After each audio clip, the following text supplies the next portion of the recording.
Assalamu alaikum wa rahmatullah.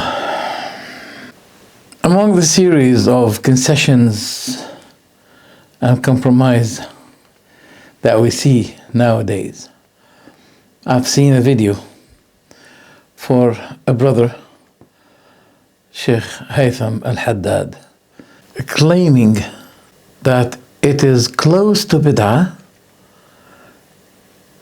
to confine oneself on performing 11 rak'ah of Taraweeh. To be honest, brothers and sisters, every single year people are asking about the same question. Shall we pray 8 or 20 rak'ah? I'm not going to address this because I have spoken about it a lot. But let me just focus on this matter, which is what? This phenomenon that so many brothers and sisters, I guess, leave after 8 rak'ah. And sometimes they disturb people who are completing the 20 rak'ah behind the imam. This, I believe that this, which is to leave the imam after 8 rak'ah and let the congregation and the imam continue their Taraweeh salah, I believe that this is closer to bid'ah than it is to sunnah.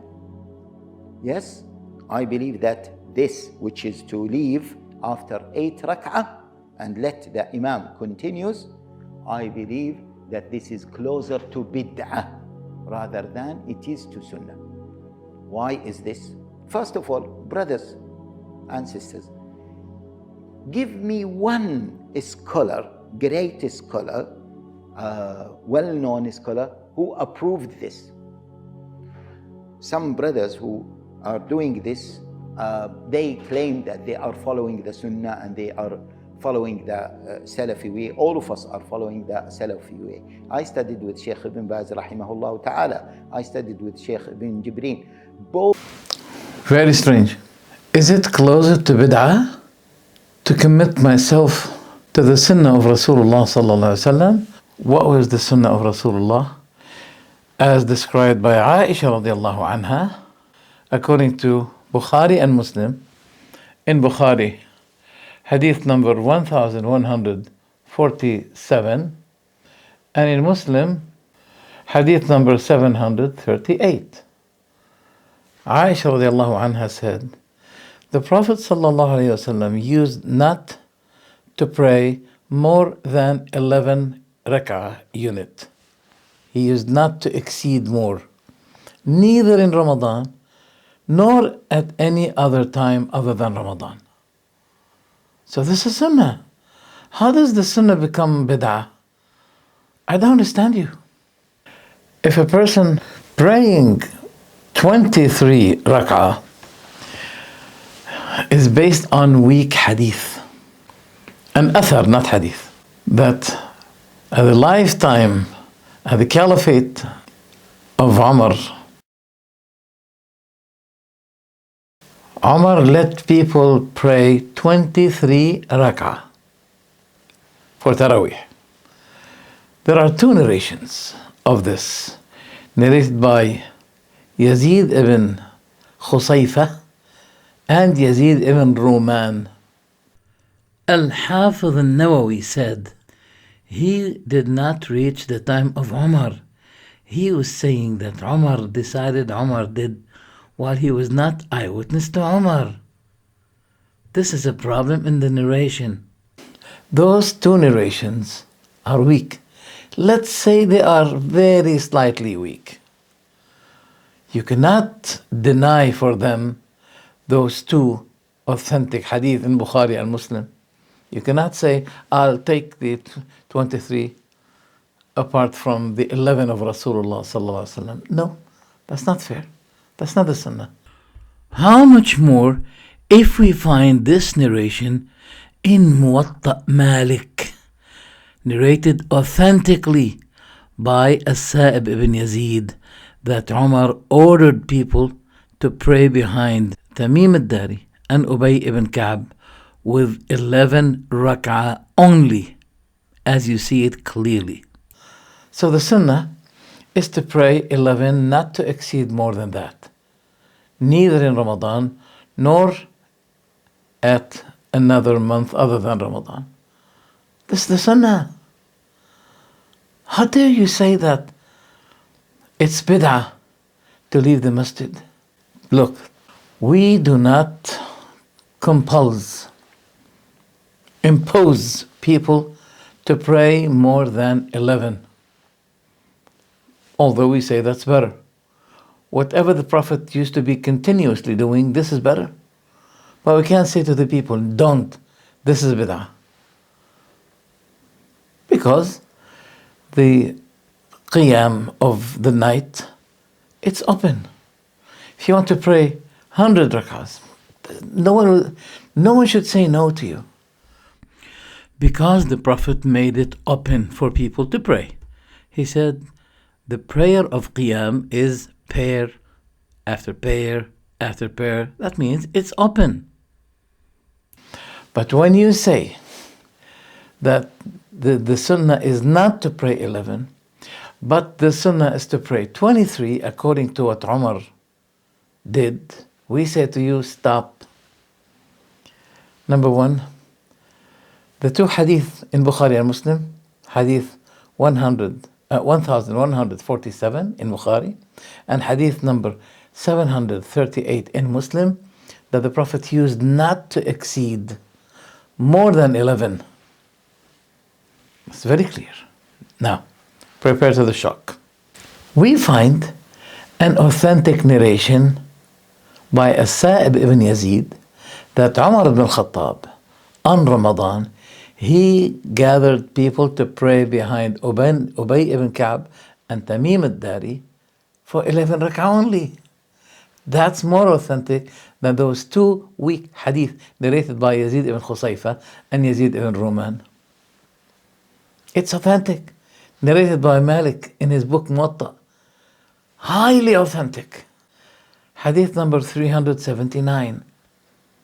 So if people perform 23 based on weak narration, while the authentic narration by Umar, that he ordered people to pray behind Ubay ibn Ka'b and Tamim al-Dari, 11 rak'ah only. So why you make the sunnah bid'ah and the bid'ah sunnah? Let's continue. Yes, I believe that this, which is to leave after 8 rak'ah and let the imam continues, I believe that this is closer to bid'ah rather than it is to sunnah. Why is this? First of all, brothers and sisters, give me one scholar, great scholar, well-known scholar, who approved this.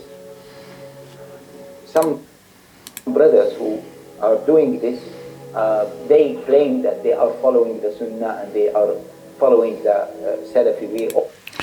This is obscure. This is awkward. This is strange.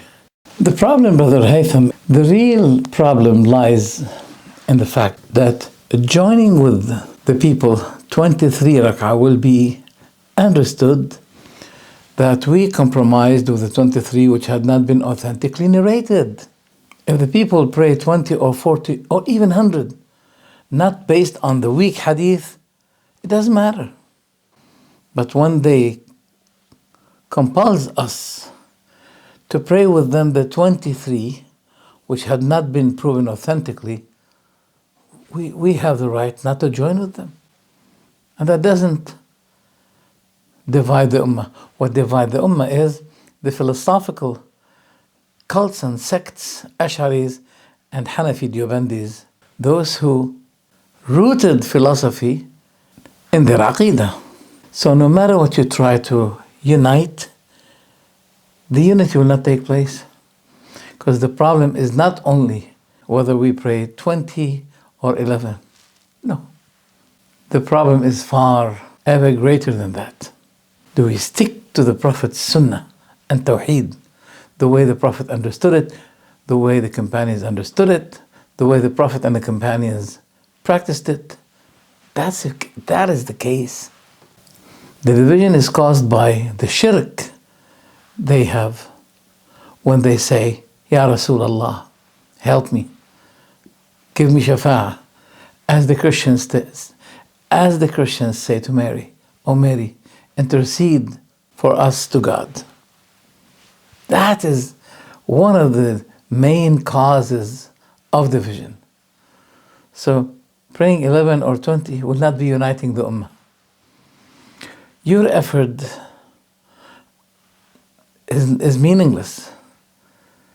Sticking to Yasir Hanafi and Asrar, and we can see by the videos you're publishing, we can see that Asrar does not compromise at all. But we see you compromising to him. So the effort you're making is just like someone who has cancer, and then you come and say to him, take 2 tablets of aspirin. What will aspirin be doing to one who has cancer? So agreeing to pray with them will be meaning to them that those guys compromised to our way. That means we are right, they are wrong. Why do you need from us to bring you a scholar while the 2 hadith are not enough for you? In Bukhari and Muslim, that the Prophet used not to perform more than 11, 8 qiyam, 2 shafa', and then witr. Isn't this enough? You don't want the sunnah of Rasulullah, you want the scholar to approve what the Prophet did? We're not saying that adding more than 11 is bid'ah, but how do you say that the 11 that the Prophet used to be performing always, exceeding no more than 11, this is the bid'ah? Very strange, very strange. And you say that the Salafis claim that this is the Sunnah?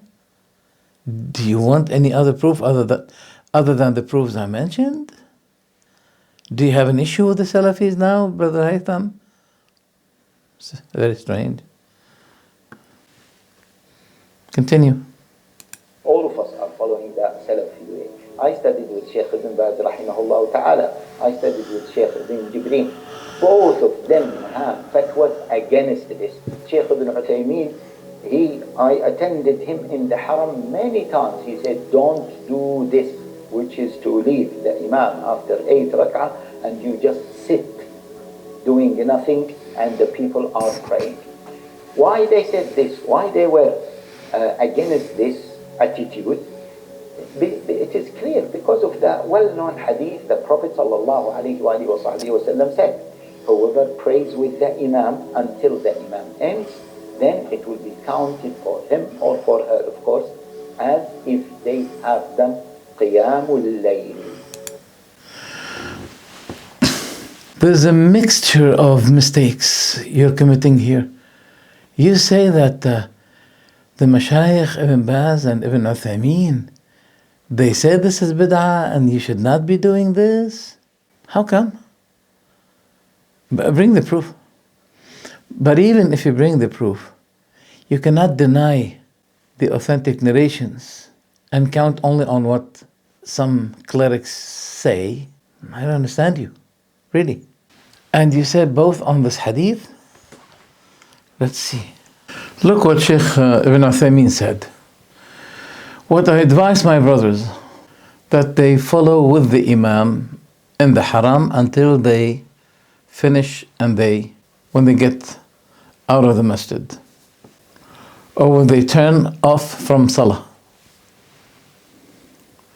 But if some brothers, they leave the masjid, if the imam performed 11, because he says, that person, he says, this number 11 is what the Prophet ﷺ was praying, the 11. What Ibn Uthaymeen commented on that, he said, we are with him, that the number that the Prophet did is the better thing to do. And there is no doubt about it. But what I see that there is nothing wrong with praying more. If there are 2 imams, and the second imam is making witr as well, there's nothing wrong with going with performing more than 11. There's nothing wrong. He didn't say it's bid'ah. He didn't say it's mistake. No.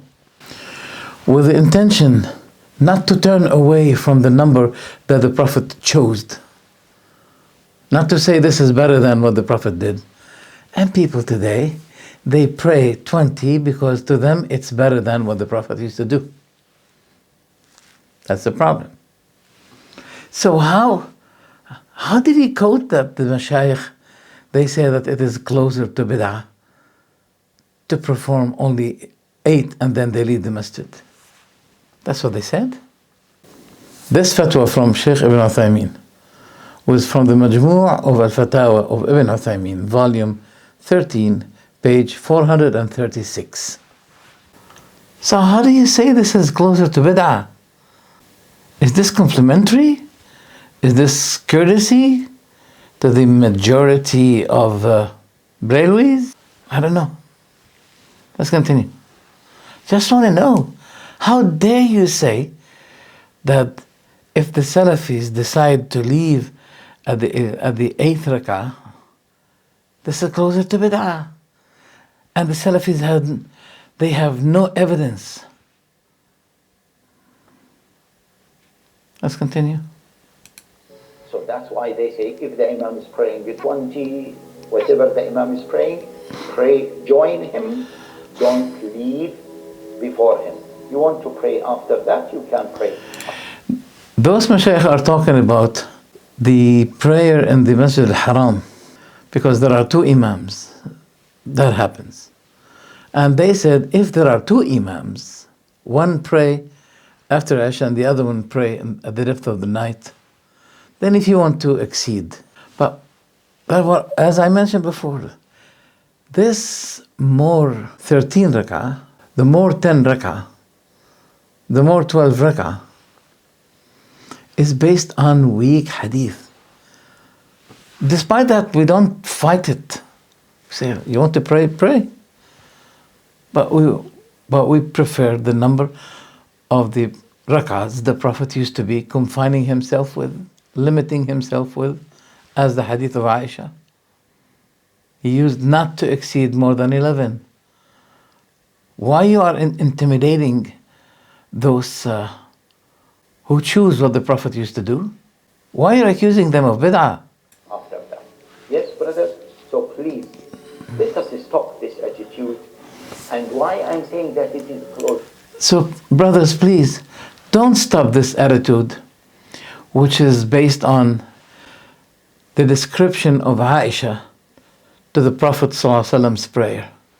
No, don't stop this attitude. To bid'ah, because people are doing it thinking that they are doing sunnah. This is the problem. Do you have any other knowledge? Please tell us. Give us knowledge. We need to benefit from you. They think that they are following sunnah. Isn't it enough what I told you? And I gave you the reference of the hadith in Bukhari and Muslim, both. That's not enough? Why we should be denying them to please some people of bid'ah who are غلبوا على أمرهم?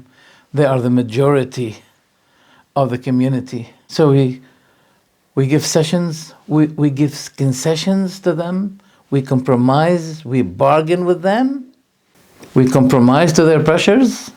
I did not expect a person like you who accused the Salafis in falling in bid'ah when they confine themselves to the number 11 rak'ahs, as the Prophet used to do, doing no more than that, neither in Ramadan nor in any other month.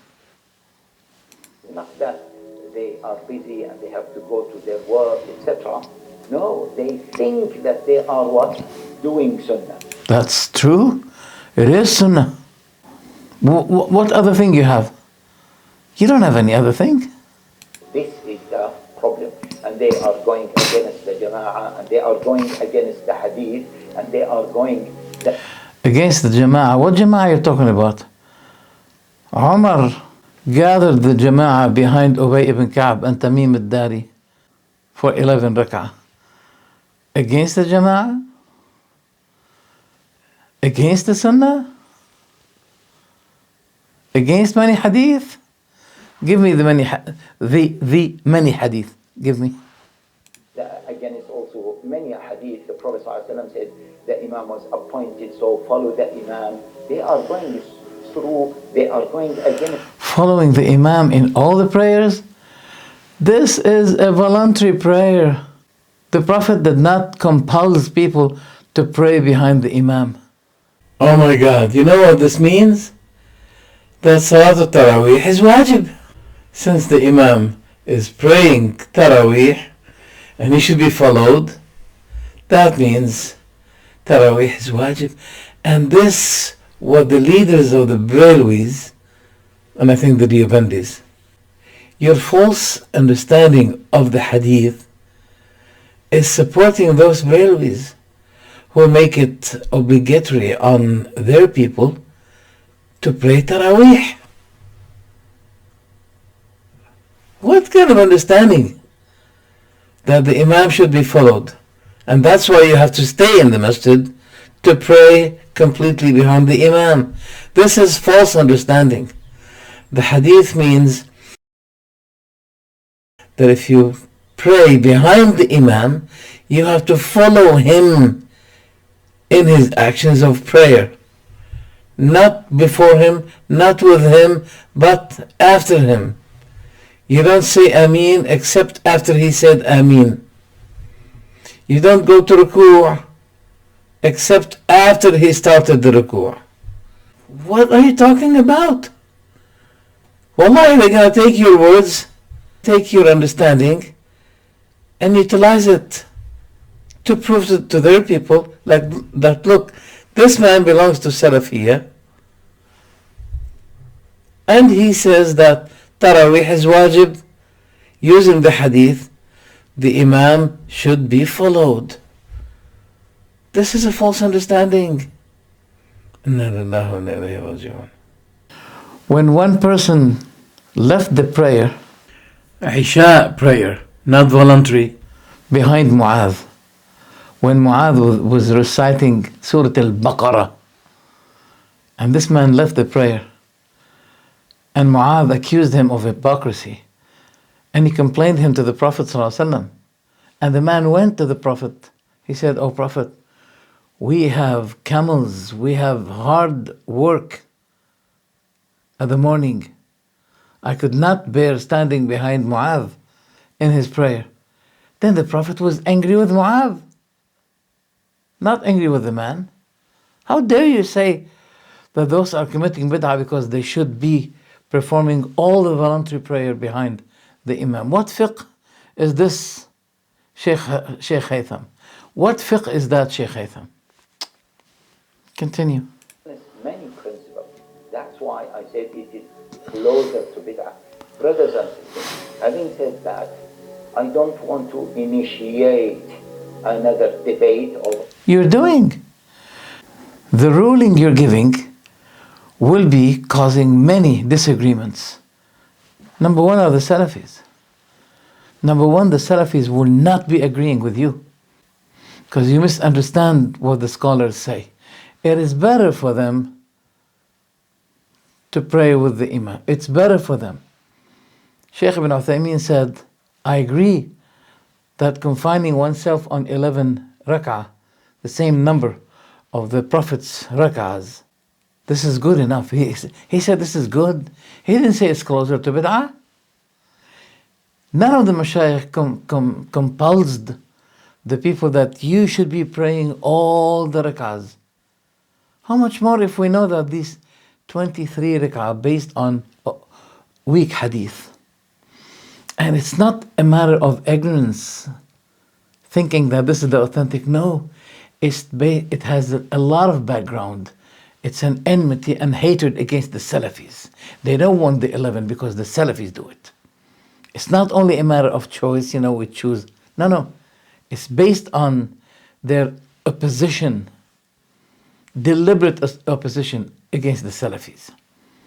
Even if this was the choice of Rasulullah ﷺ to pray 11 only. Those people are rebellious, are provoking. This is provocative attitude of those people. Because those layman people are led by those who are Naqshbandis, Sufis, Maturidis. And those leaders are filled with hatred and bigotry against the Salafis. And now you are going with them smoothly. Smoothly. How smooth Salafi you are, Sheikh Haitham Haddad. Smooth Salafi. But the Salafis are not benefiting from this smooth attitude. The Brahmins are benefiting. For this matter. So just those who believe in that, please reconsider your position. Reconsider your position carefully. That's all. We don't want another debate over this matter, especially the Ummah is going through so many difficulties these days. And what caused the disagreement in the Ummah is the false methodology that people don't care about what is weak, don't care about what is Sunnah. This is the real cause of division. You're not solving the matter. You are inclining to those who are waging war against the Sunnah of Rasulullah and those who confine themselves to the Sunnah of Rasulullah. Why don't you tell them to the Hanafi clerics that you pick pictures with them? Why don't you tell them, open the book of Muwatta Malik and see the narration authentically? 379 that Umar gathered people to pray behind Ubay ibn Ka'b and Tamim ad-Dari with 11 rak'ah. So Umar's command agreed with the Prophet's Sunnah. And what is authentically narrated in Muwatta Malik is contradictory to those two weak narrations narrated by Yazid ibn Khusayfa and Yazid ibn Ruman. We can, look, to reform the Ummah is to bring them to the Sunnah. Don't forget that, brother Haitham Haddad. To reform the Ummah, bring them to the Sunnah. It is absurd to tell people, come to their bid'ah to unite the Ummah. You didn't make it right. Assalamu alaikum.